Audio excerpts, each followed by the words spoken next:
Namaskar, brothers and sisters, ladies and gentlemen, students and scholars, teachers and trainers, professors, professionals,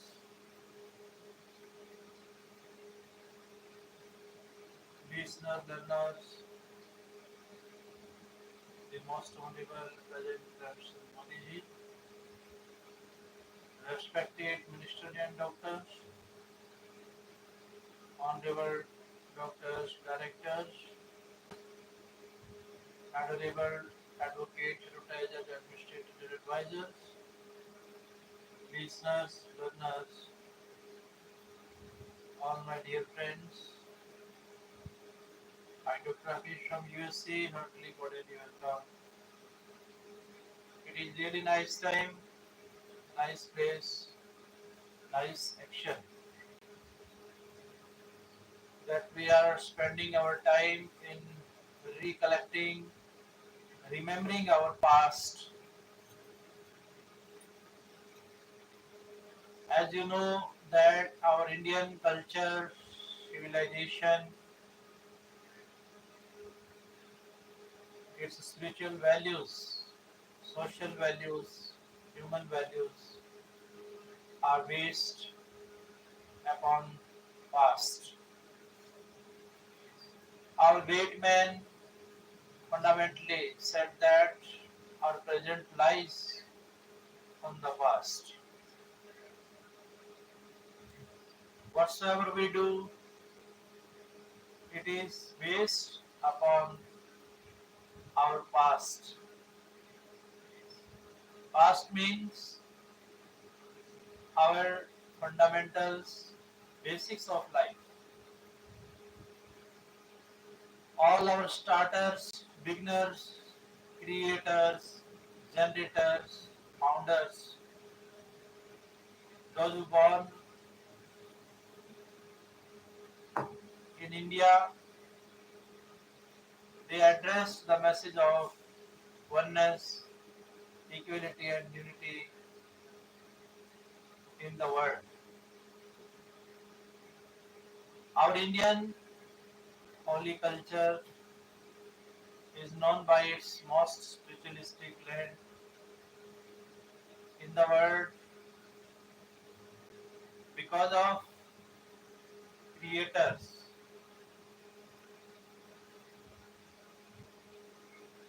Everywhere around us we see numberless miracles, magics. These are the results of blessings of our Lord or God. Wherever, whenever you see advancements in this world, that is the result of our forefathers,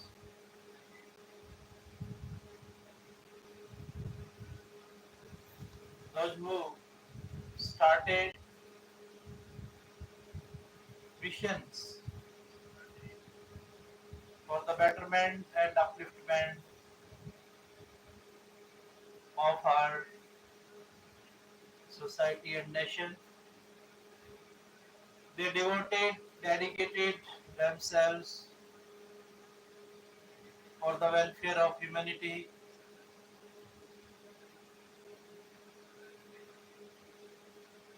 How we can be the winner? Our great men realized initially from the importance of attitude. What is the importance of attitude? How we can build positive attitude? Let us discuss today intensively.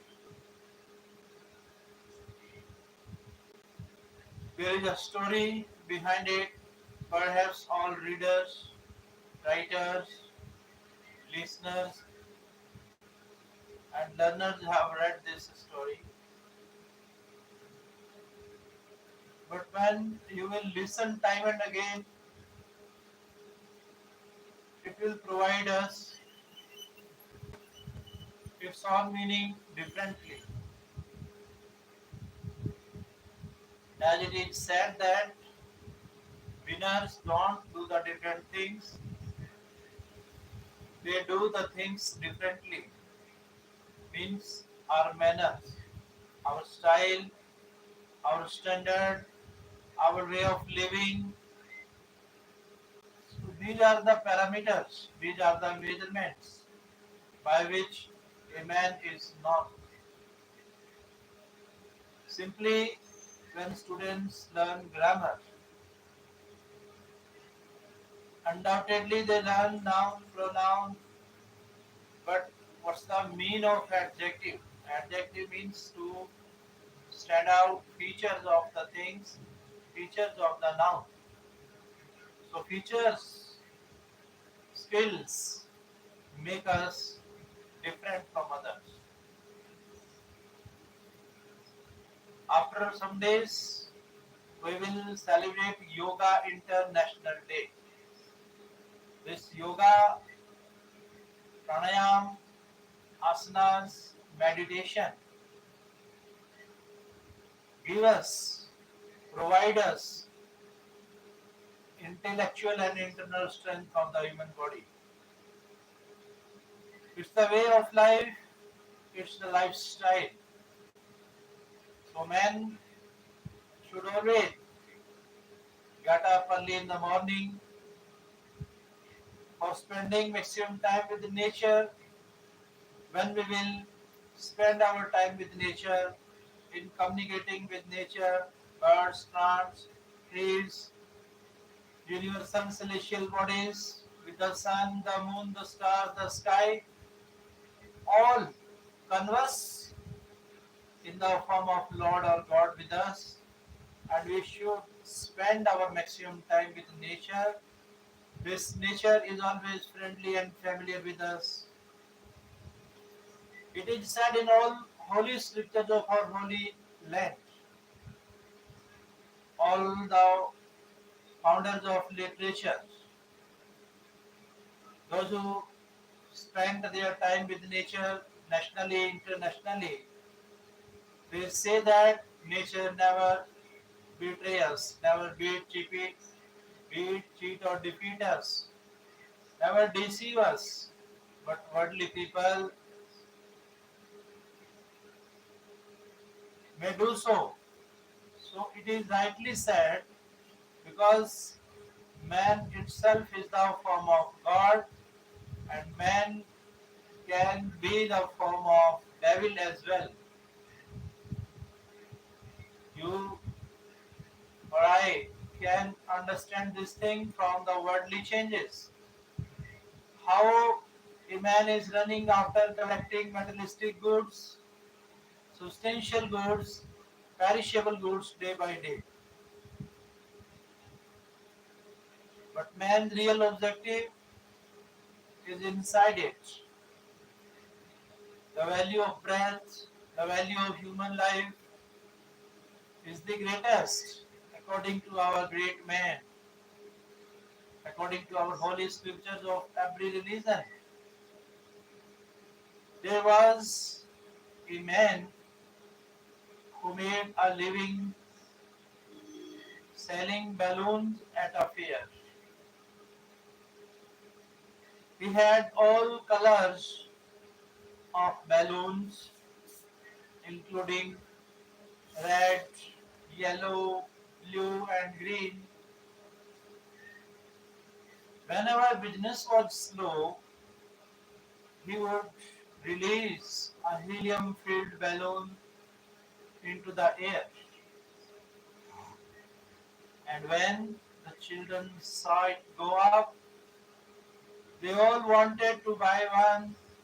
They would come up to him, buy a balloon, and his sales would go up again. He continued this process all day One day he felt someone tugging at his jacket.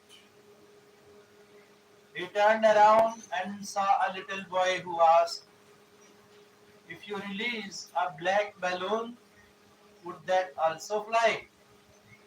Moved by the boy's concern, the man replied with empathy, "Son, it's not the color of the balloon, it is what is inside that makes it go up."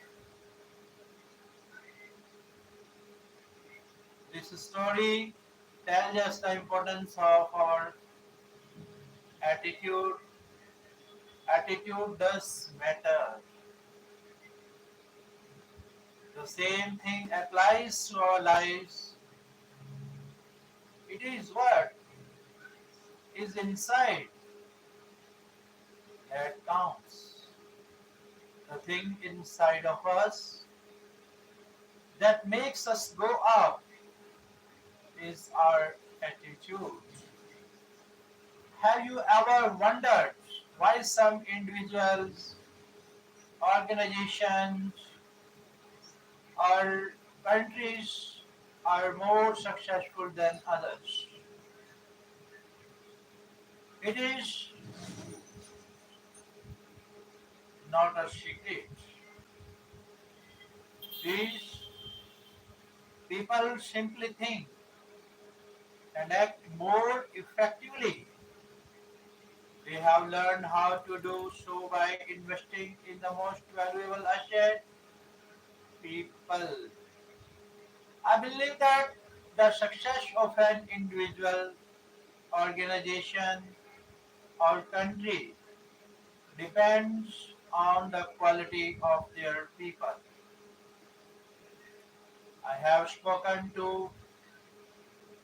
executives in major corporations all over the world and asked one question: if you had a magic wand and there was one thing you would want changed, that would give you a cutting edge in the marketplace, resulting in increased productivity and profits, what would that be?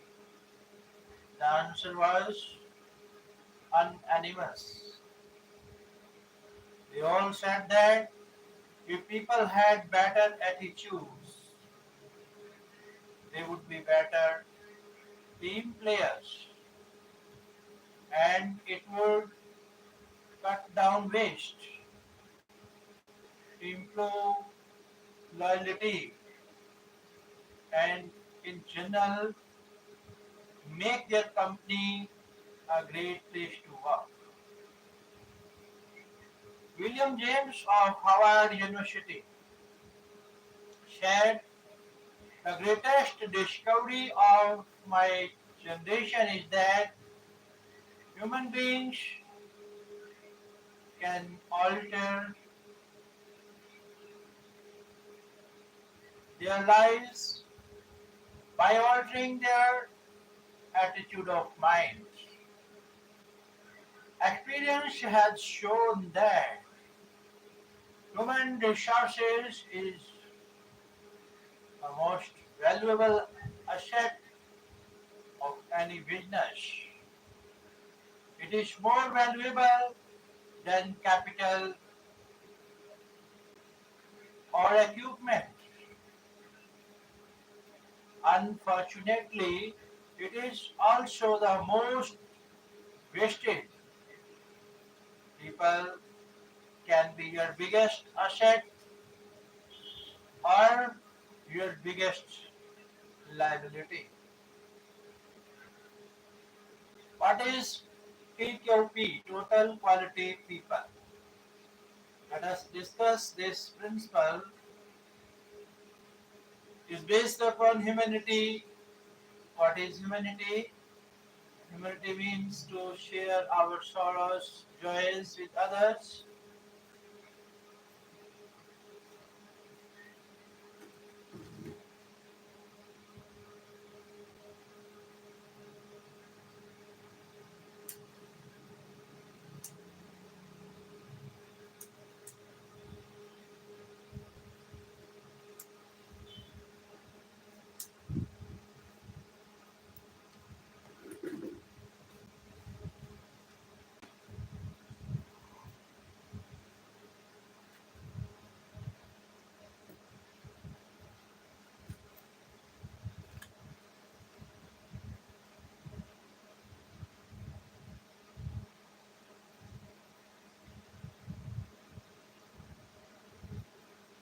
What is total quality people? What is TQP? Let us discuss now. Having been exposed to a number of training programs such as customer service, selling skills, and strategic planning, I have come to the conclusion that all these are great programs with one major challenge. None of them works unless they have the right foundation. And the right foundation is PQP. What is PQP? PQP is total quality people. People with character, integrity, good values, and a positive attitude. Don't get me wrong. Don't get me wrong, you do need all the other programs, but they will only work when you have the right foundation. And the foundation is PQP. For example, some customer service programs teach participants to say please and thank you and give smiles and handshakes. But how long can a person keep on a fake smile if he does not have the desire to serve? Besides, people can see through him, and if the smile is not sincere, it is irritating. My point is, there has to be substance over form, not form over substance. Without a doubt, one does not need to remember please and thank you, the smile, etc. They are very important, but keep in mind that they come a lot easier when accompanied by a desire to serve. Someone once approached Blaise Pascal, the famous French philosopher, and said, if I had your brains, I would be a better person. Pascal replied, be a better person, and you will have my brain. Be a better person, be a better human being, be a better man. First, it is a great requirement to be today in this modern time. The Calgary Tower stands at 190.8 meters.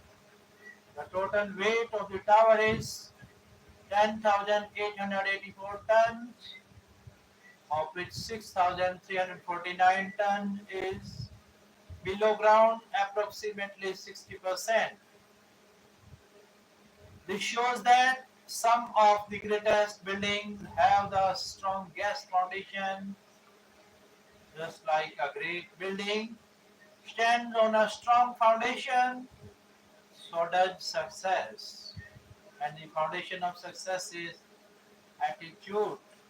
According to Swami Vivekananda, success means regularity, punctuality. Success means not the platform, but unrelentingly, unceasingly, unstoppingly, we are trying to go ahead.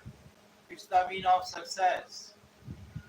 One can do anything according to Swami Vivekananda. Never feel back, never have inferiorities, but concentrate upon oneness, equality, and unity. It was addressed by our greatest social reformer, Swami Vivekananda. So, what's the meaning of success? What's the value of oneness? Easily it can be understood without comparing ourselves with others. What is the value of root? It was advocated by Swami Vivekananda by saying that return to the Vedas. Our Vedas are the most scientific scriptures of the world. When Swamiji went to the USA in 1893, he addressed this slogan, this lesson to the worldly people. return to the Vedas, based upon return to nature, return to your past for attaining perfect peace, permanent peace of life, tranquility of life, peace of mind. It is the way to return. As William Shakespeare explained throughout his literature, Friendly Thy Name of Woman, likely that Swami Vivekananda expressed it that weakness, frailty, drawbacks, shortcomings are the form of death of life. Death of man, not the life. What's the life? Power is the name of life. Power means energy is the name of life, and that is in celibacy that was addressed by Swami Vivekananda. Openly, he exposed in front of the worldly people on the basis of our Vedas, the Ramayana, the Mahabharata. Today we are spending our time on the basis of our holy scriptures of this holy land. So we must understand such concept of life on the basis of words. Your attitude contribute to success. A study attributed to Harvard University found that when a person gets a job, 85% of the time it is because of their attitude, and only 15% of the time because of how smart they are and how many facts and figures they know. Surprisingly, almost 100% of education dollars go to teach facts and figures, which account for only 15% of success in work. So technique, tricks, technology is the most worthiest, fastest. All materialistic things can be found anywhere, but technology in the form of manner, skills, styles, we find differently. We use them differently.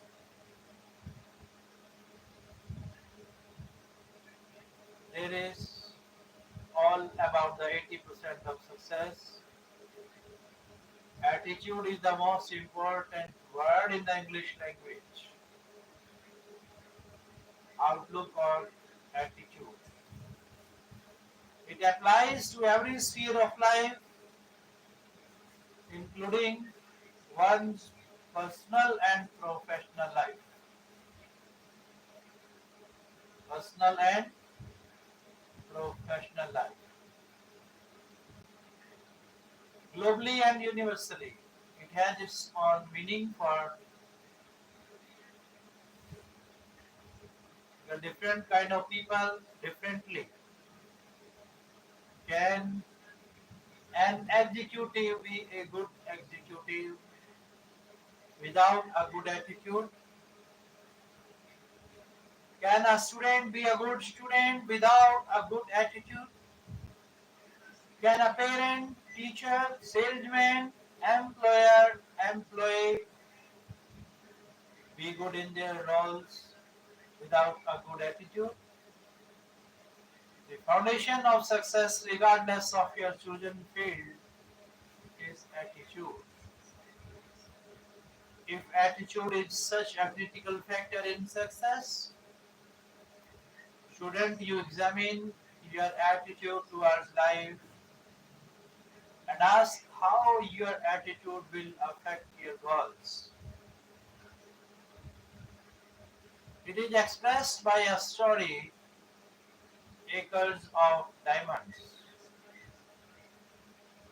There was a farmer in Africa who was happy and content. He was happy because he was content. He was content because he was happy. One day, a wise man came to him and told him about the glory of diamonds and the power that goes along with them. The wise man shared, if you had a diamond the size of your thumb, you could have your own city. If you had a diamond the size of your fist, you could probably own your own country. And then he went away. That night, the farmer couldn't sleep. He was unhappy and he was discontent. He was unhappy because he was discontent and discontent because he was unhappy. The next morning, he made arrangements to sell off his farm, took care of his family, and went in search of diamonds. He looked all over Africa and could not find any. He looked all through Europe and couldn't find any. When he got to Spain, he was emotionally, physically, and financially broke. He got so disheartened that he threw himself into the Barcelona river and committed suicide. It's the result of unhappiness. It's the result of discontentment.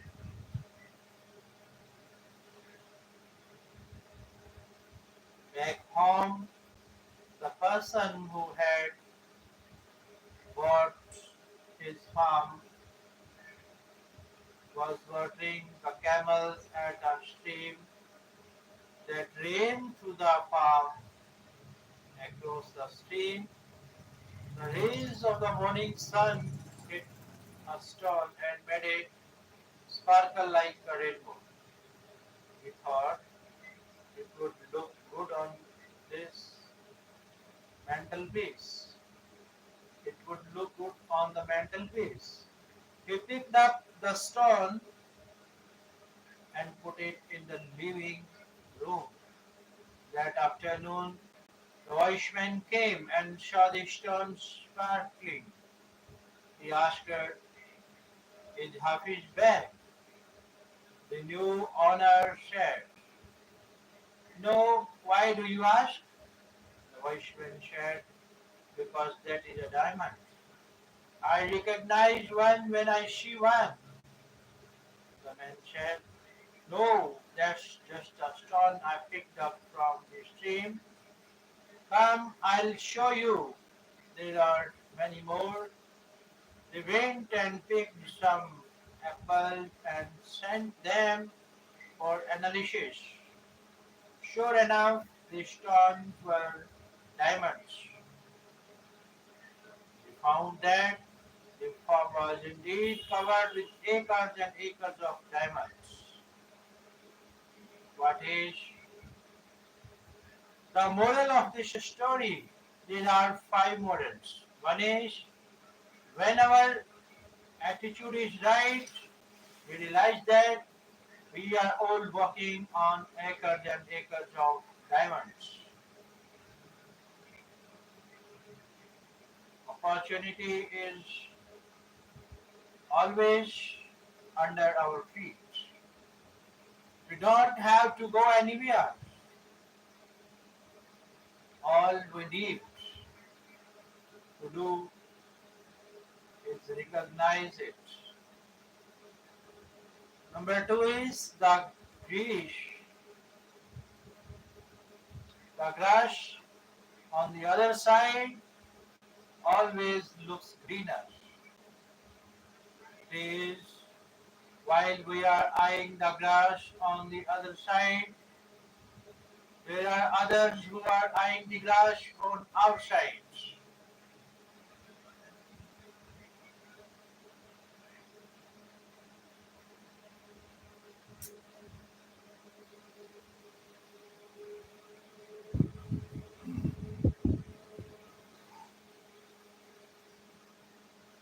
They would be happy to trade pleasures with us. When people don't know how to recognize opportunity, they complain of noise when it knocks. The same opportunity never knocks twice. The next one may be better or worse. It is never the same one.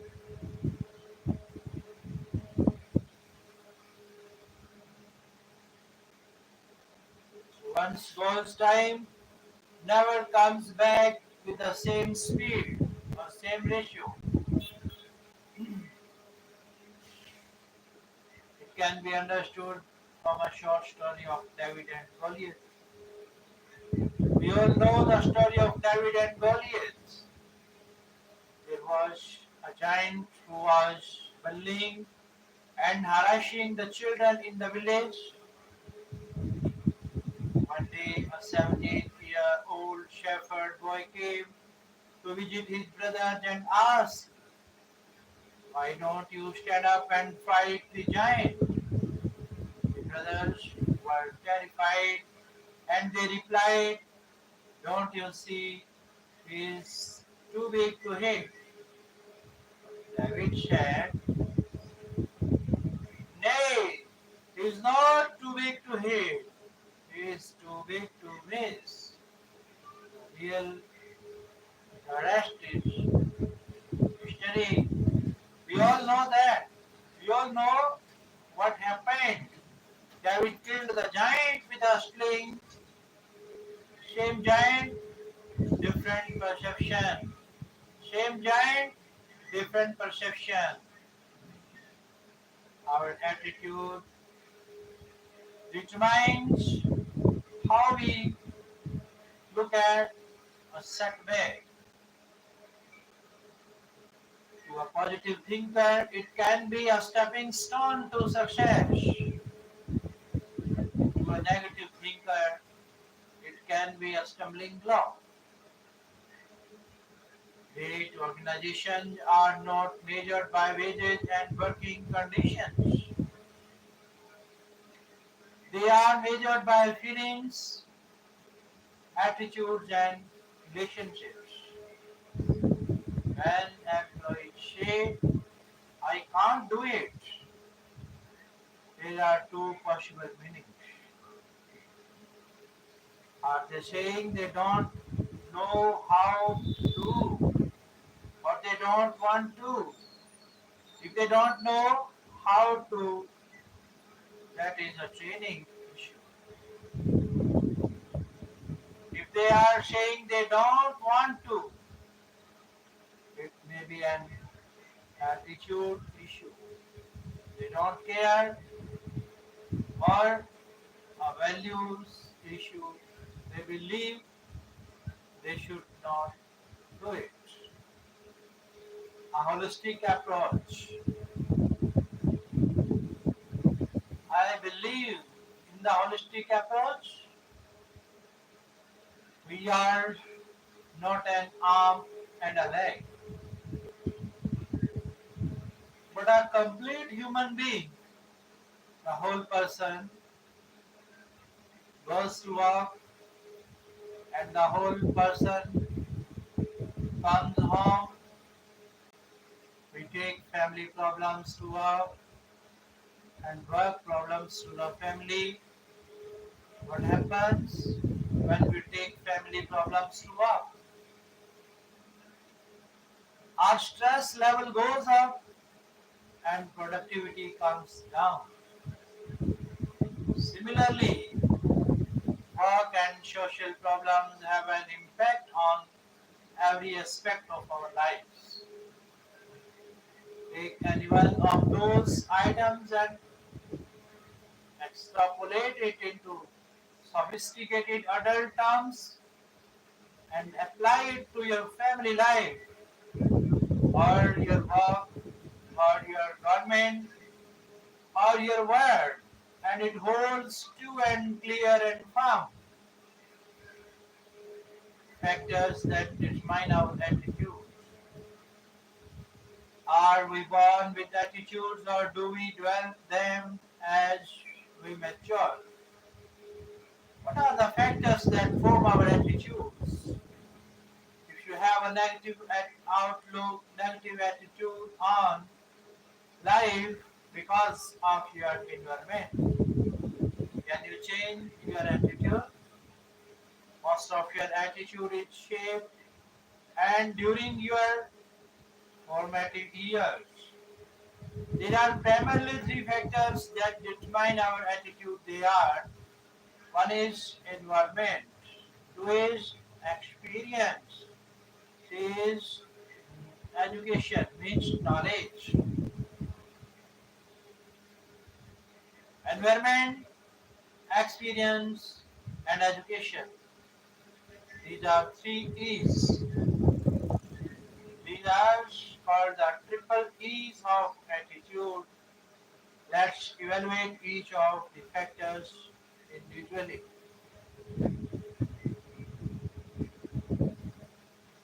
One is environment. Environment consists of positive or negative influences. School, peer pressure. Work, supportive or overcritical supervisor. Media, television, newspapers, magazines, radios, movies, etc. Cultural background, religious background, tradition and beliefs, social environment, political environment. All of these environments create a culture. Every place, be it a home, organization or a country, has a culture. Have you noticed that sometimes you go to a store and you find the salesperson polite, the supervisor, manager and owner polite as well. Yet you go to another shop and you find everyone rude and discourteous. You go to a home and you find the kids and parents well behaved, courteous and considerate. You go to another home where everyone is fighting like cats and dogs. In countries where the government and political environment is honest, generally you will find that the people are honest, law abiding, and helpful. And the reverse is true too. In a corrupt environment, an honest person has a tough time, whereas in an honest environment, the corrupt one has a tough time.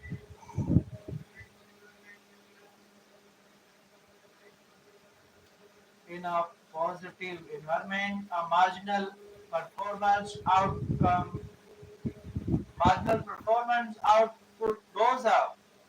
In a negative environment, a good performance output goes down.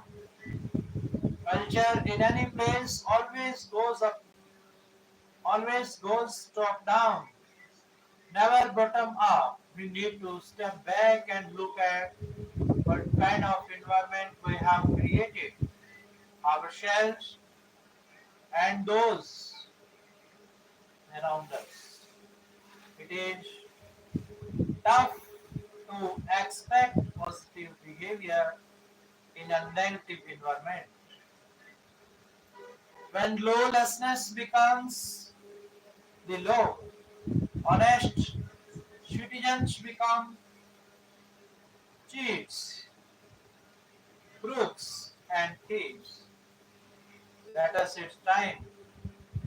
It's not time to evaluate the environment that we are in or we have created for others.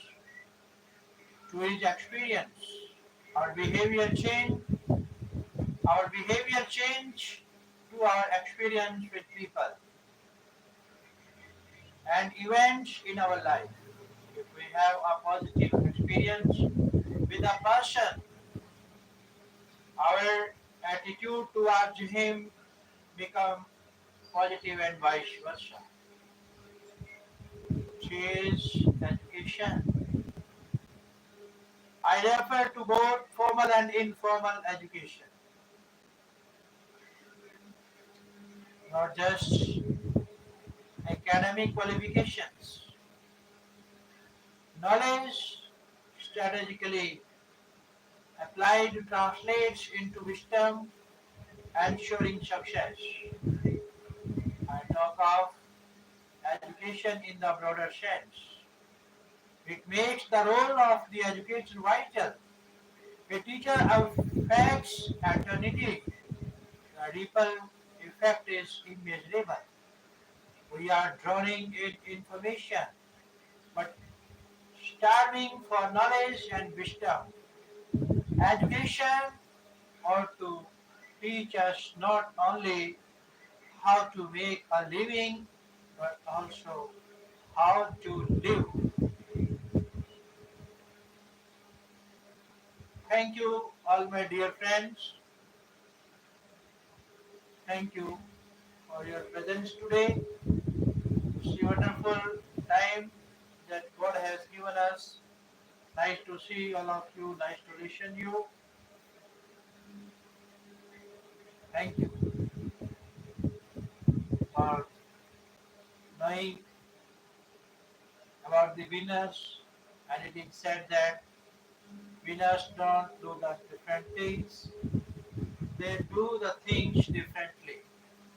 Now let us pay attention towards our cultural identities and some linguistic changes that we have around the world.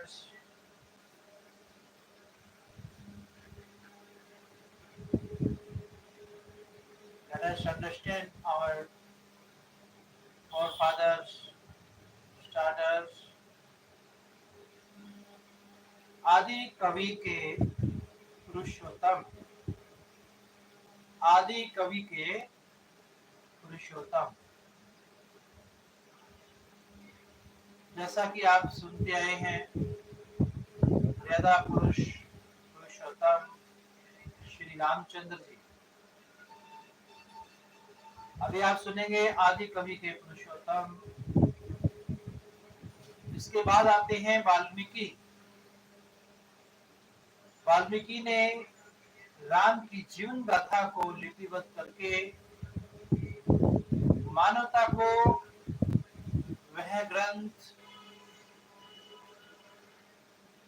ग्रंथ दिया जिसकी भारत का मनोजगत परीक्षा कर रहा था।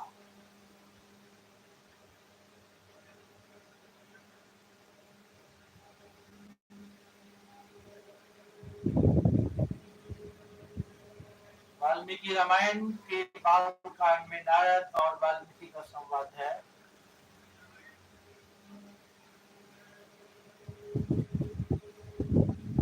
वाल्मीकि पूछते हैं, समकालीन समय में लोक में सबसे गुणवान कौन है? यहाँ समकालीन शब्द मूल्यवान है। वाल्मीकि उस युग की बात कर रहे हैं जिसमें वह रामायण रच रहे थे। धर्मज्ञ सत्य संदश्च प्रजानां च हितेरत् यशस्वी ज्ञान संपन्न शुचिर्वश्य समाधिवान। वाल्मीकि के प्रश्न पर नारद का उत्तर यह है कि किसी एक नर में वे सभी गुण असंभव हैं। ऐसे तो केवल राम ही हो सकते हैं। नारद कहते हैं कि राम ही है जो धर्मज्ञ, कर्तज्ञ, गुणवान, वीर्यवान, धूतिमान, सत्यसंध, यशस्वी, दृढ़वती, ज्ञानी, प्रजापालक आदि वे ही हो सकते हैं। वे राम गुणों की पूरी सूची उठाते हैं। यह सूची पुरुषोत्तम चरित्र की है। वाल्मीकि और नारद का संवाद एक मानदंड है जहाँ पुरुषोत्तम चरित्र देवताओं से भी बड़ा हो जाता है, जिसमें इतिहास, वर्तमान और लोकागम सब समाहित हो जाते हैं। इक्ष्वाकु के संदर्भ से इतिहास आ जाता है। राम के स्वरूप में विष्णु, आदित्य, अग्नि, धर्मराज, प्रजापति सब समाहित हैं। विष्णुना सदृशो वीर्ये सोमवृत्तिते दर्शन कालाग्नि दृश्य क्रोधे क्षम्यः पृथ्वीशाम्। रामायण के रूप में वाल्मीकि ने भारतीय संस्कृति को वह आधार दिया जो इतना विराट और बहुआयामी था कि इसके बाद देवताओं की आवश्यकता ही नहीं रह गई। बाद के ग्रंथों में राम मनुष्य होते हुए भी देवताओं के देवता हो गए। वाल्मीकि रामायण के राम तत्व की बात ऐसा लगता है जैसे वैदिक उपनिषद दर्शन और भारतीय मनोजगत इन्हीं मर्यादा पुरुषोत्तम की कथा की प्रतीक्षा कर रहा था, जिसमें वह अपनी सभी आदर्श कल्पनाएं देखना चाहता था। दर्शन और भाषा की कोई ऐसी धारा नहीं बहती जो राम तत्व की सुरसरी में डूबती और उतराती न हो। इसके बाद तो तीसरी चौथी सदी में इसे श्वेतांबर संप्रदाय के विमल सूरी और दिगंबर संप्रदाय के गुणभद्र भी जैन धर्म के स्वरूप में उतार देते हैं। 5वीं सदी के बाद राम समाज और संस्कृत साहित्य का प्रिय विषय बनाते हैं। कालिदास का रघुवंश, भट्टी का भट्टी काव्यम, शाकल्यमल का उद्धार राघव, वाल्मीकि के संदर्भ में मिलने वाली अध्यात्म और आनंद रामायण, क्षेमेंद्र का दशावतारित, कुमारदास का जानकी हरण आदि एक पूरी श्रृंखला है जो राम कथा को लोक आदर्श के रास्ते पर आगे बढ़ाती है। इसके बाद संस्कृत के नाटकों में भी राम के पुरुषोत्तम स्वरूप का मंथन होने लगता है।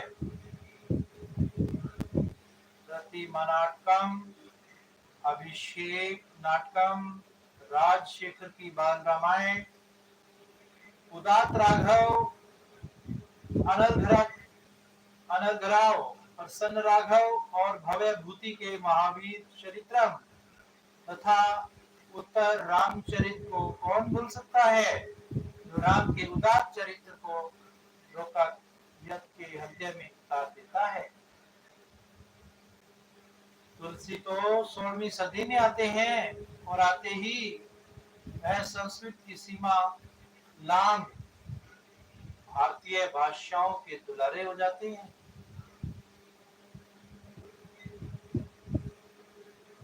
तुलसी को जो राम मिले वह लोक भाषा में पुरुषोत्तम थे। राम का पूरा चरित्र दिव्य आदर्श था। विष्णु के अवतारों में राम मानवीय थे। एक ऐसा अवतार जिसे हर भारतीय जी सकता है। राम तत्व की विकास यात्रा में एक अनोखी बात यह है कि समाज की परिस्थिति और जरूरत के हिसाब से राम के व्यक्तित्व और गुणों में प्रखरता देखने को मिलती है। तुलसी तक आते आते राम का योद्धा स्वरूप सीमित होता जाता है। राम करुणा नीति के साथ संकल्प से जूझते, बहुजाति समावेश के करते, त्याग के आयाम रचते हुए एक ऐसे नायक बन जाते हैं जिसमें मनुष्य का सर्वश्रेष्ठ केंद्रित है। राम को पुरुषों में पुरुषोत्तम बनाना राम तत्व की विकास यात्रा का पहला चरण था। उन्हें पुरुषों में पुरुषोत्तम और ऐसा पुरुषोत्तम जो देवताओं से भी श्रेष्ठ हो,